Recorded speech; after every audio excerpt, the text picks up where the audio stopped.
Public institutions are under the spotlight this week after a killer nurse and a rapist cop were jailed within a day of one another.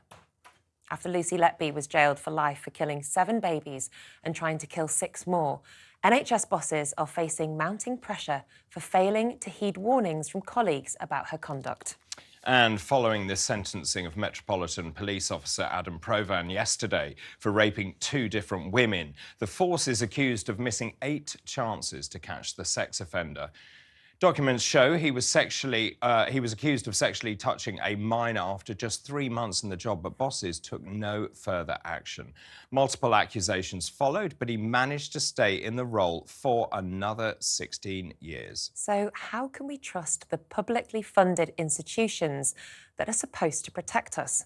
Joining us now is psychiatrist Dr. 𝐏𝐬𝐲𝐜𝐡 𝐅𝐨𝐫. Thank you so much for joining us. I read your piece this morning about the letters and the notes that Lucy Letby had in her flat or her home. And detectives did suggest that these scraps of evidence were left for police to find, as if it was a form of her wanting to be caught. But you actually disagreed with that analysis.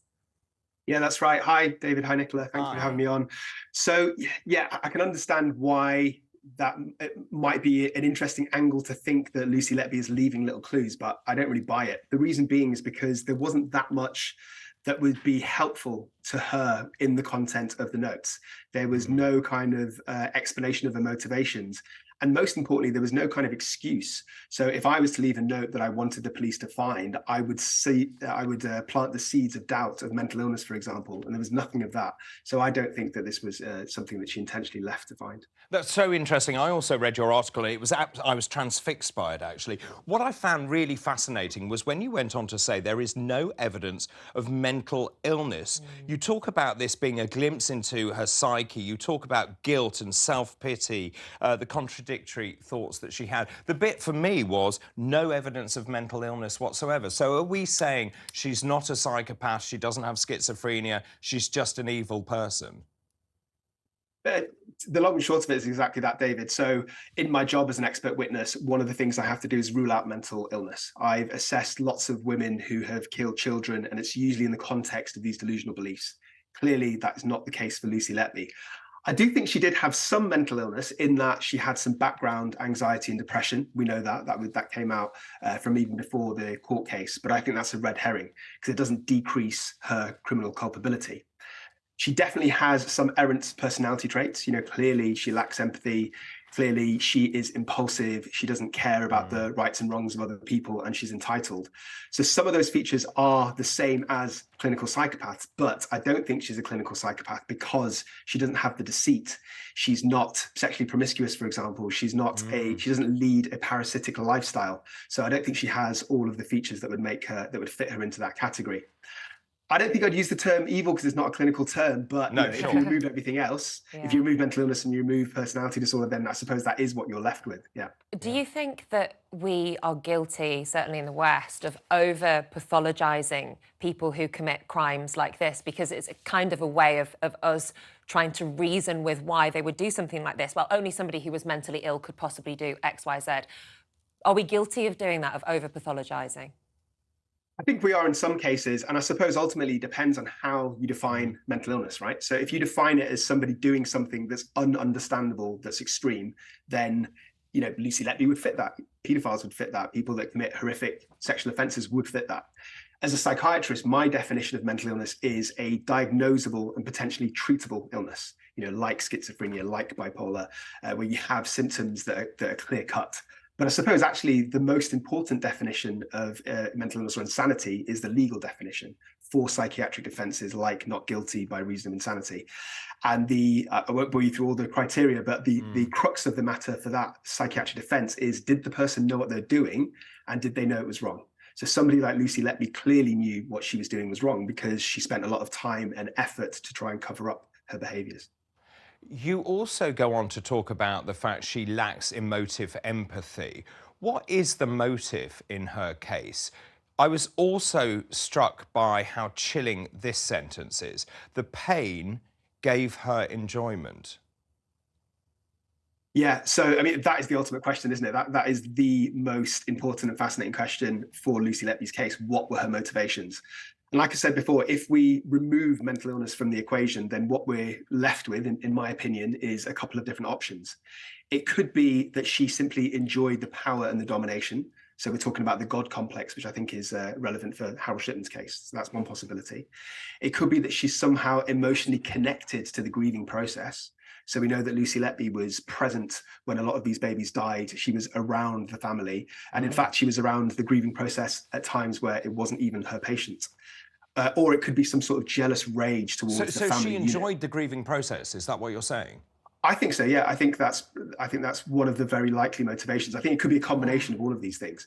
And there's another one that I would highlight that I think's a little bit more obtuse, but I think it could be really relevant for Lucy Letby, which is, I wonder if she got some pleasure in deceiving people. So she's the one that caused your baby's death, but she's also the one that offers you comfort.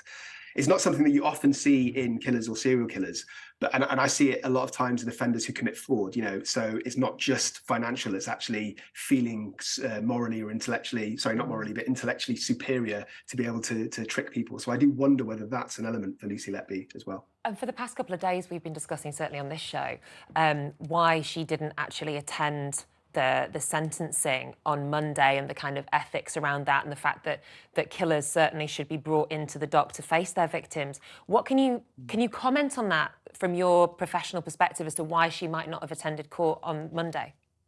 Sure, absolutely, Nicola. So I think there's two possible likely theories. One is that it was a last-ditch effort of her kind of control and power and dominance. So it's one of the only ways that she could lash out at the parents, at the process. I personally don't believe that's the case for Lucy Letby, and I'll explain why. It's because throughout the entire trial, she wasn't like smug or glib. She wasn't proud. She wasn't showing off. She wasn't, you know, indifferent. She wasn't goading the parents. She was protesting her innocence, and she was quite emotional. So that doesn't fit in with not attending court for that reason. So I think it's simpler than that. I think it is simply cowardice. You know, from her perspective, she almost certainly knew that she would end with a whole life order. So she knew what the outcome was going to be. So from her selfish perspective, what's the point of turning up? She's already one of the most reviled and hated people in the country. So it's just an opportunity for people to point their finger at her again and blame her again. And the other thing I was going to say is that I've also been reading about the proposed change in legislation to force defendants to come in.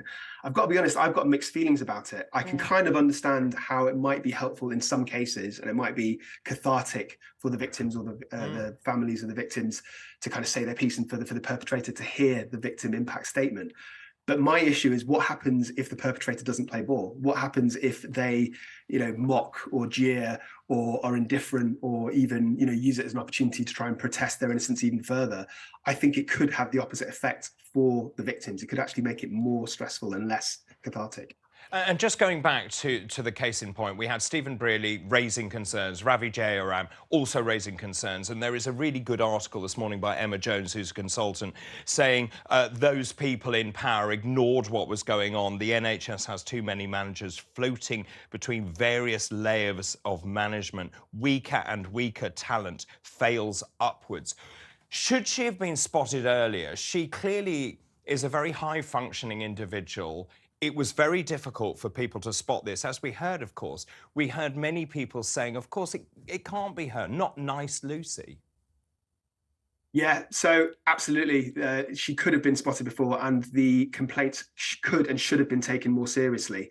I think the thing about Lucy Letby that makes her quite unique and also makes the whole situation terrifying, in my opinion, is the fact that there weren't any red warning flags. There was nothing wrong with her behaviour. She wasn't antisocial. She wasn't impulsive. She was seen before the deaths occurred as actually quite a hardworking, competent nurse. So once these things were, once the problems were raised, then obviously the management had a responsibility to act upon it. And I would argue that it's hard, if not impossible, to actually follow or oversee the actions of all doctors and nurses. Is just simply impractical because there's so many of them doing work all the time. So the next best thing that you can do to try and prevent something like this is to make sure that the system of whistleblowing or of raising complaints is robust. And if managers are pushing things under the carpet for whatever reason, because they're more invested in their own image than they are about patient safety, then the whole system is at risk, and the whole system will break down. And can I just ask you quickly about Officer Provan, the Metropolitan Police officer who was sentenced for rape? He had complaints made against him for pretty much every single year of his life as a serving police officer. Psychologically, when you commit an act like that and get away with it continually for so many years, what is the impact on the person who is committing those acts and those crimes? And do they feel more emboldened to do it once more? Absolutely. So I think there's a common thread with Lucy Letby, with Adam Provan, and even Wayne Couzens. So these are all people who had committed offences, whether it's violent or sexual offences. Something was raised by their peers and everything was ignored and quashed by the organisation. So as you say, Nicola, that's what it does. It emboldens you. It makes you think there is no accountability. It makes you overconfident. And especially in the police, not so much, I don't think, in the NHS, but if you're working in an environment of toxic masculinity where, misogyny or aggression or racism is encouraged in some police forces, not all by any means, and you add in this overconfidence and this lack of accountability, and there's no consequences or serious consequences to your actions, then, yeah, you don't stop. You just keep escalating. The GMC has obviously now got new guidelines for doctors. As you and I both know very well indeed, it's very difficult to complain about colleagues in the NHS. There is a culture of cover-up. Are you hopeful that actually that will change? Good question. I'm hopeful, but also sceptical. So as you'll know, David, after the whole Shipman debacle, doctors were forced to do this revalidation. Indeed. So for the viewers that might not know, since 2012, because of on the back of what happened with Howell Shipman, every single doctor has to prove their competencies, and they have to do this through case-based discussions, work-based assessments, getting references from other doctors, et cetera, going through training courses. Basically, it equates to a lot more admin for the average doctor. And I would argue that I'm not sure if it's actually that helpful. So another way of thinking about it is Howell Shipman would have passed, I'm quite confident, all of those tests. He would have been revalidated. So I suppose my answer would be it depends what the solution is. If the solution is just more checks, more bureaucracy, more admin for all clinicians, doctors and nurses, I don't think that's going to help. It's just going to stress us out more, and we're already overworked.